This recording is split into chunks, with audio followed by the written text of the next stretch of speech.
Working from home, where every day is bring your kid to work day. It's a jungle out there, and if you don't have the right tools and mindset to balance work, family, and other responsibilities, you may give up. Black Moth Radio gives you the upper hand in starting and managing your ideal lifestyle with your own business, doing what you do best from home. So grab the nearest ink pen and prepare to take notes because this show is jam packed with discoveries, tips, and experiences to help you through your journey. Here is Robin Bull. Welcome to the Super Sundays show for July 16th. Now that my husband, Danny Bull, is done dying from the plague. Wasn't the plague? It was dysentery. It was the plague, I'm sure of it. So, Revenge of the Oregon Trail. well, the computer's reminding me we only have 52 whole minutes before I have to stop this party and probably break up the podcast depending on how long it ends up running. So I guess we just need to, get to it. So I think first, I wrote down a list of things, but I think we're going to end up moving them around a little bit. I think first we should talk about this lady on social media. Someone sent it to me. It's not just on the Pathos website, but that's where it was sent to me from. And the only issue I have with it from the Pathos is they jump from talking about what she actually said on Twitter, like the particular tweet that I'm going to bring up, to talking about all of her other zany, wacky, alt-right views. So the way I feel about it is if you're going to start with something and that's what you're going to talk about, this one specific tweet, that's where you need to keep it. Because everybody has the right to say what they want to say, even on social media. The whole freedom of speech, freedom of religion, but that doesn't mean that, you're not going to have to deal with the consequences of that. I haven't heard about this yet, so I have no idea. Well, that's because you don't read my Facebook page like you should. I'm not going to read the whole story. I'm actually just scrolling down to the quote. Her name on Twitter, and she is Twitter verified for some reason, is Wife with a Purpose at a Purposeful Wife. No, I do not think anyone that listens to this podcast should go jump on her, beat her up, none of that. She's obviously taken enough blows to the head. She doesn't have any more brain cells to lose. So, what she said was, smart women, you could be a smart scientist, or you could make 6 smart scientists. Which serves society better? So, since we don't actually do a video cast of this, you guys should know that my husband is like grabbing his head. And the thing is, even before I learned about her other alt-right views, I get that she's trying to bring some importance to being a stay-at-home mom, and I think there is a lot of importance there.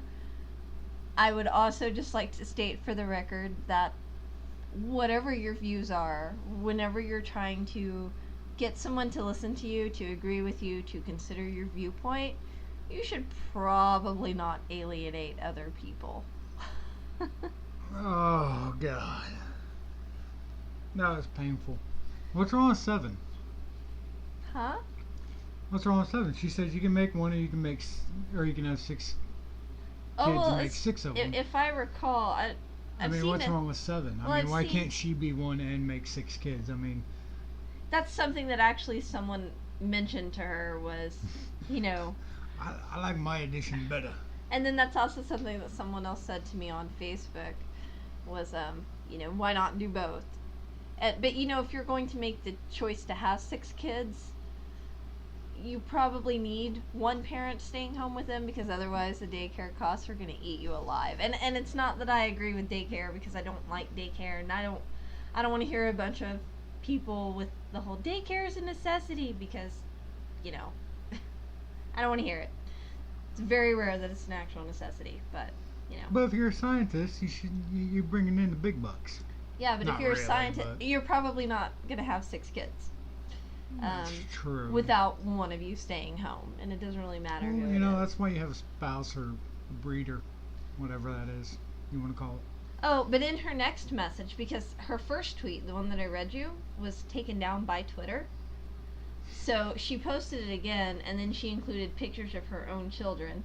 And I'll show you the pictures. I'm not going to say anything about them. You know, I don't believe in beating up on children for any reason at all. Like, you know, they're sort of off limits. So, but she took down the first tweet, and then she turned around and said, first tweet was taken down, so let's do this again. Smart ladies, you can be a scientist or make 8 scientists. Which is better for society? And to me, this shows a lot of problems.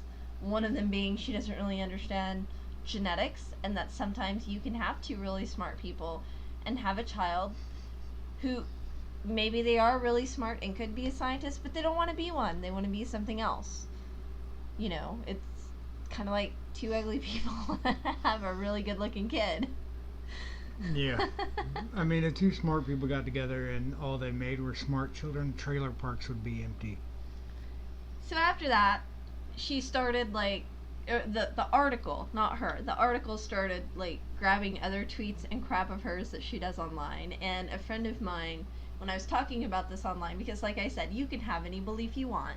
That's why we have the First Amendment. You have right to free speech. You have freedom of religion. You can say what you want to say.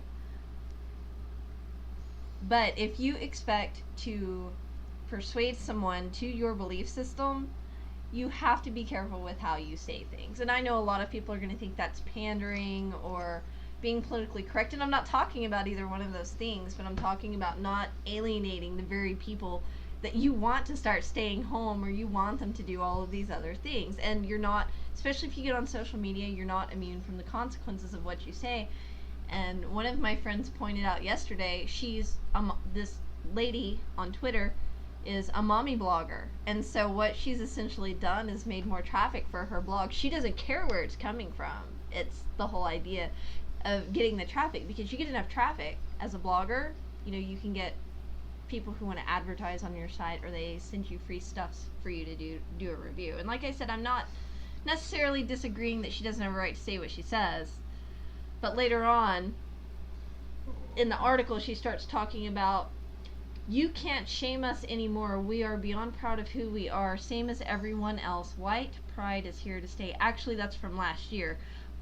The other tweets were from this year, but the way the article is put together, it goes from the original tweet to this one. And then she has a Pinterest board I just have to point out one thing. She's upset that there are no Pinterest boards for beautiful white babies, but there are beautiful black babies, beautiful Asian babies, beautiful this, beautiful that. Because nobody wants to sell white babies to the sex trade. I'm interested to hear your logic on coming to this conclusion. I just kind of fell out. Pretty much all my word vomit, it just kind of came out. Well, the whole white pride movement, God. It's not that people can't be proud about who they are, but you have to keep in mind, since the beginning of time, what has society been about? First, it started off being just about men, because, you know, civilization, if you look at the roots of civilization, you can see it didn't start here in America, obviously. But whatever civilization you look at, the men, primarily speaking, a lot of the times they were the ones in government, in power. But once it started moving, and then you had Spain and England and France, you had all these countries going around to other areas of the world, you know, taking over. My husband is looking at me like I'm crazy. I'm just waiting to see where this is going. It's just going to the fact that once it moved out of Europe and England, Europe is part of England. England's part of Europe. Yeah, thank you. There we go. But you know, when it moved out of the Middle East, moved out of Africa, moved out of all these places, the thing to keep in mind is, if your skin is white and you consider yourself white, there's no such, trying to think of the best way to word it, you're from somewhere else, period. Yeah, in the long run of things. Regardless of how you believe, I mean, if you believe biblically, then you are most likely from the Middle East, the area of Jerusalem, from the time that God flooded the earth and Noah and his wife and kids and 2 of each animal repopulated everything. or if you're in the belief of, some other religions, Muslim, Hindu, everybody's got their world was flooded. Yeah. Story. It's also in Egyptian mythology as well. Yeah, I mean and it's the exact same story. But it all centers around pretty much the Middle East. So, that's kind of the point is you can't really be upset just because your ancestors moved north and got pale. But it's been that way, and that's been the primarily controlling class for hundreds and hundreds, if not thousands of years, depending on where you are in the world. It's been the controlling class in the West, yes. If you're wondering why, for those who are listening, that's the thing with, white pride has been around for centuries. That lady really needed to pick two words other than white pride. She really did, but, it's just... Get a girl. Just, just stop talking, stay home, and do us all a favor. If you're listening, although I know you're not, but if you're listening, Purposeful Wife, do society a favor. If you want to keep having babies, knock yourself out. You want to stay home with them? Again, knock yourself out. But if you're homeschooling, do us all a big favor. Get them a tutor. Seriously, because you're not going to do these kids any favors when it comes to history and science. Not making any scientists that way. No. But I mean, really, if you think about it, she could just be an excellent marketer. I think that is a lot of it. It gets people to her conservative blog. Well, it's not. It could. That may not even be her viewpoint, but if you've noticed society here lately, anytime something bad comes up, all of a sudden, like that guy who did the shooting at the government baseball practice, his Facebook page blew up, and all of his pages that he has liked blew up, got thousands of members that next day. So we, as mainly Americans, I mean, you go in any other country, these kind of things would never happen. But here in America, if something bad happens, everybody has to go look. We have to stop at that car wreck. But anymore nowadays, we're no longer even stopping. We're sitting there jumping in the car, trying to, see if we can drive it into something else while we're at it, because that's just how asinine we really are. I think a lot of it is... There's me alienating our listeners. Nah.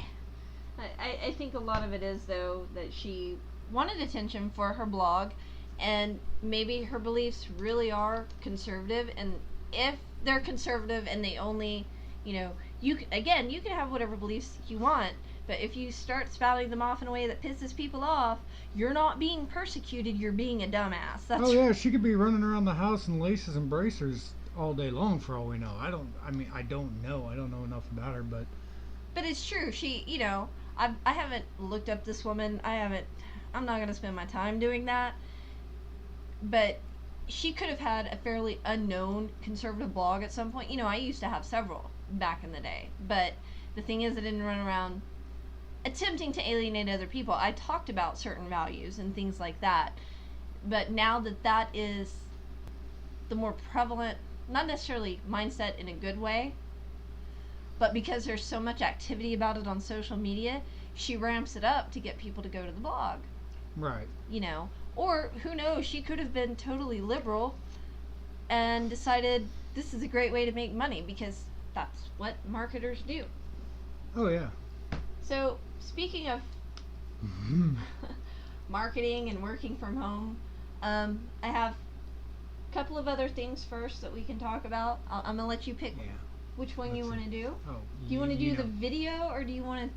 I'm going to go with JP Sears. Okay, so I'm going to let you tell people about this video that you sent to me. I'm not going to play it, but you can find it on this guy's Facebook page. It's called something like Entrepreneur Lifestyle. That's the name of the video, yeah. The guy's name is JP Sears, and he's a comedian. He's the one, I'm sure everybody's seen the video of. The ultra spiritual, that was one I think a lot of people have probably seen. Yeah, the ultra spiritual, and then he does the I only eat gluten videos, or if meat eaters acted like gluten-free people. He does those, and he's really hilarious. And he just came out with this entrepreneur lifestyle on, when was that?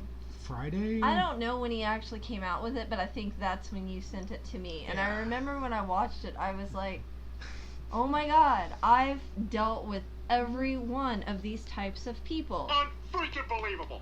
Yeah, and his video, he's going on about how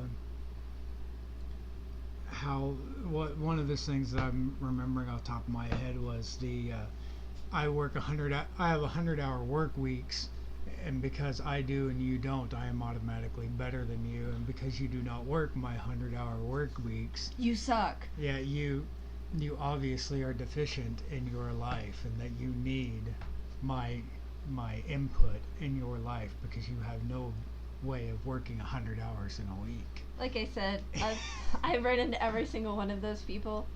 I've even, when I was working the 80, 90, close to 100 hours a week, I still kept my mouth shut about it as far as, my friends knew, but it was more, oh God, it wasn't ever a, you suck because you don't do what I do. Yeah, or it's the, whenever I was doing it, because there was a time I had 3 jobs, and when I was doing it, it was, hey, you want to go out Friday night? It's like, oh, no, Friday night I'm going to be sleeping because I have to stay up for the next 4 days. What I would say about, because that was the part that really got me to, the one that you brought up, because I've heard that even now. And what I would say to people who act like that, and I know that working some crazy hours, that's sometimes a necessity to build your business, to get it going. It really is. If you're rubbing it in other people's faces, though, and acting like that you're somehow superior, ask yourself this question. In the last week that you worked 100 hours, how much money did you make? Take that money, divide it by 100, and figure out what you were averaging per hour, because chances are you just fucking suck at what you're doing. If you're having to work 100 hours a week and you didn't literally just start your business, right? You suck. But if you listen to JP Sears, he says you should never do that. You should never quantify what you're doing. Although he did have a neat segment. I remember that too. He had that neat segment about monetizing everything. Yeah. And his buddy called him and he asked him if he wanted to go get coffee. And he was yeah, like, but how are you monetizing? Yeah, how can I monetize that? And the guy's like, the guy ends up just hanging up on him.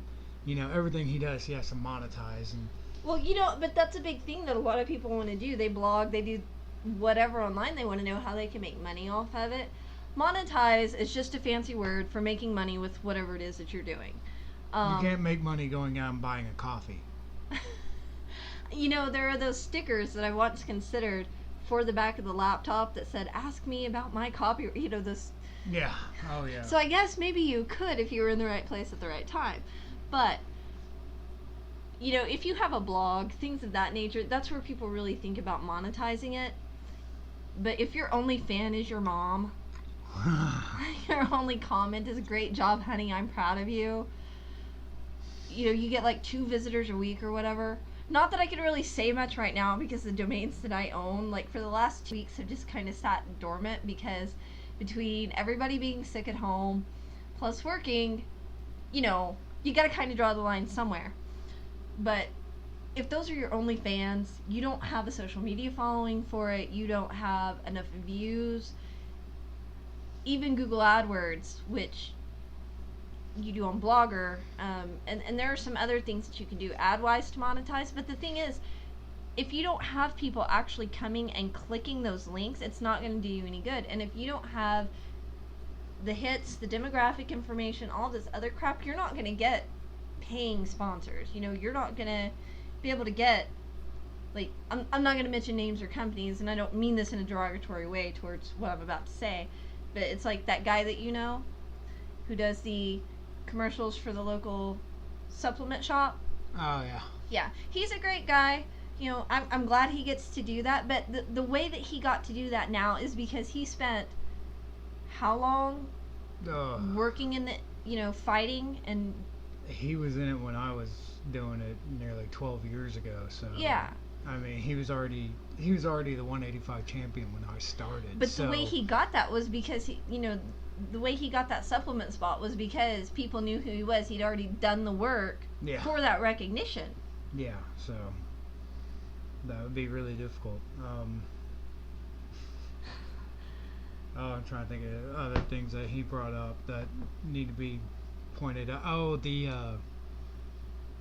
I only focus on the 10% that succeed at startup businesses. Oh, no, it's like the 2% is 2%. What he said. I don't listen, when somebody brings up the other 98%. That fail. Yeah, that fail. Those aren't real numbers. That's not going to affect me. 98% of all statistics are made up, including this one. That's actually why so many people forward that stupid crap on Facebook. 94% of my friends won't post this. But the thing, when it comes to business, you sort of need to know the statistics. I was always told you're not going to be able to do. You can't write for a living. Nobody really pays you to do that. You're going to fail at this, and there is a high percentage of failing. It's not easy, and the statistics with the Small Business Administration is like 90 or 95% of new businesses will fail within the first 2 years. So it's important to know that, just so that you know the signs to look for, so that you can do something about it. Right. And I think it is important to some degree to ignore what people tell you, because number one, they're probably not even in business. Ignore what people tell you. Don't ignore actual data of your own that you go and research. Don't ignore the signs that are saying, hey, this new venture you've got making kitchen sponges never work. You might want to listen to that data. You don't have to listen to that. The only difference is Frank at the office is telling you won't make money at it. If you have a unique edge on the market, if you have a certain social media following, if you have these things, go ahead and give it a try, but don't totally quit your day job or any of that. And because the thing is, and that's one of the reasons why people end up quitting so easy, everyone wants this lifestyle, not the way JP Sears necessarily portrays it, although it's hilarious. It's an amazing lifestyle. But the actual, what people think we do, you sit around on a beach in the sand, working on your laptop. No, you don't. You can't see your screen. But, you have these... There are no beaches here. Yeah. You get these days where you don't wake up till 10 o'clock in the morning, and you work, life is just great and peachy, and that's just not true. But that's the image that they want. They don't actually want the work part that comes with the lifestyle to get them to where they think they want to be. Right. So that ends up being an issue. So I think what I'm going to do is stop the first segment here, and we will pick up part 2 in just a few minutes.